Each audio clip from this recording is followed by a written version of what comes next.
নমস্কার, আমি ডক্টর রাকেশ মণ্ডল। আজকে ফিমেল ডগের পায়োমেট্রা অর্থাৎ ইউটেরাসে পুঁজ নিয়ে আলোচনা করব। ফিমেল ডগের পায়োমেট্রা একটি প্রাণঘাতী রোগ। এই রোগ হলে সঠিক সময়ে ট্রিটমেন্ট না করালে ডগের মৃত্যু অনিবার্য। ডগের পায়োমেট্রা হলে ওদের ভেজাইনাল ডিসচার্জ হতে পারে, অর্থাৎ ভেজাইনা থেকে পুঁজ বের হতে পারে। আবার অনেক সময় ডগের পায়োমেট্রা হলে ভেজাইনা থেকে পুঁজ নাও বের হতে পারে। ওদের ক্ষুধামন্দা থেকে খাবার খাওয়া সম্পূর্ণ বন্ধ হয়ে যায়, বমি করতে পারে, ঝিমিয়ে পড়ে, ঘন ঘন জল খায়, শরীরে অ্যানিমিয়া হতে পারে। ফিমেল ডগের এই প্রাণঘাতী পায়োমেট্রা কি, কেন হয়, কোন বয়সে বেশি পায়োমেট্রা দেখা যায়, ডগের পায়োমেট্রা কত প্রকারের হয়, শরীরে কি কি লক্ষণ দেখা যায় এবং ডগের পায়োমেট্রার প্রতিকারী বা কি তা জানতে হলে এবং সঠিক তথ্য পেতে হলে অবশ্যই সম্পূর্ণ ভিডিওটি দেখবেন। আমাদের উদ্দেশ্য আপনাদের সচেতন করা। সেক্স হরমোনের তারতম্যের জন্য ফিমেল ডগের জরায়ুতে সেকেন্ডারি ইনফেকশনের ফলে জরায়ুতে পুঁজ দেখা যায়। একেই ডগের পায়োমেট্রা বলা হয়।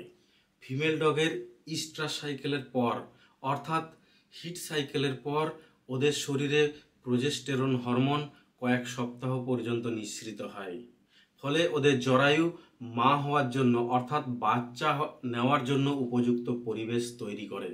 ফলে ওদের এই জরায়ুর দেওয়ালে পুরু হতে থাকে এবং কয়েক বছর ধরে যদি ওই ফিমেল ডগের ইস্ট্রাস সাইকেল বারবার হচ্ছে অথচ বাচ্চা নেওয়া হচ্ছে না, সেক্ষেত্রে ওর জরায়ুর দেওয়ালের এই পুরুত্ব আরও বাড়তে থাকে, অর্থাৎ জরায়ুর দেওয়াল মোটা হতে থাকে এবং এই পুরু জরায়ুর দেওয়াল থেকে বিভিন্ন রকমের তরল সিক্রেশন হয় এবং এই তরলও কিন্তু জরায়ুর মধ্যে জমতে থাকে এবং যা ব্যাকটেরিয়াল ইনফেকশনের জন্য আদর্শ পরিবেশ তৈরি করে।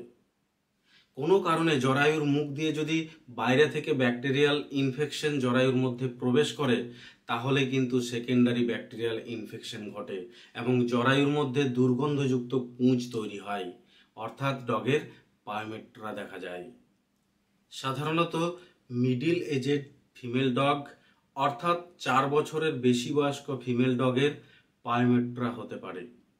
ডগের পায়োমেট্রা প্রধানত দুই প্রকারের। প্রথম, ওপেন পায়োমেট্রা। এক্ষেত্রে জরায়ুতে পুঁজ থাকে এবং জরায়ুর মুখ খোলা থাকে বলে ভেজাইনা দিয়ে ওই পুঁজ বাইরে বের হয় এবং একে আমরা সহজেই কিন্তু চিনতে পারি। কি দেখতে পাবো? যে ভেজাইনা দিয়ে দুর্গন্ধযুক্ত পুঁজ বের হচ্ছে। দ্বিতীয় হলো ক্লোজ পায়োমেট্রা। এক্ষেত্রে জরায়ুতে পুঁজ থাকে কিন্তু জরায়ুর মুখ বন্ধ থাকে বলে ভেজাইনা দিয়ে কোনো রকম ডিসচার্জ বের হয় না। এছাড়াও আরেক ধরনের পায়োমেট্রা দেখা যায়। স্পেইং করার সময় যদি দুটি ওভারি একসাথে বাদ না দেওয়া হয় বা ওভারির যদি কোনো রকম পোর্শন থেকে থাকে, সেক্ষেত্রে কয়েক বছর পর জরায়ুর অবশিষ্ট অংশে সেকেন্ডারি ইনফেকশনের ফলে ওখানে কিন্তু পুঁজ হতে পারে। একে স্টাম্প পায়োমেট্রা বলা হয়। ফিমেল ডগের পায়োমেট্রা হলে ওপেন পায়োমেট্রার ক্ষেত্রে ভেজাইনাল ডিসচার্জ হতে দেখা যায়, অর্থাৎ ভেজাইনা থেকে দুর্গন্ধযুক্ত পুঁজ বের হতে পারে।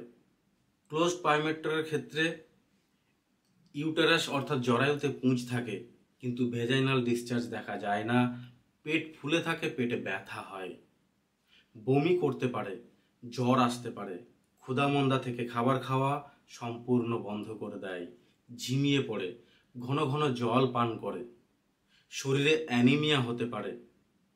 দীর্ঘদিন ধরে যদি এই পায়োমেট্রাতে ভোগে তাহলে ওই ডগের লিভার এবং কিডনির সমস্যা হতে পারে এবং ডগের যদি পায়োমেট্রা হয় এবং সঠিক সময়ে ট্রিটমেন্ট না করালে ওই ডগের মৃত্যু নিশ্চিত।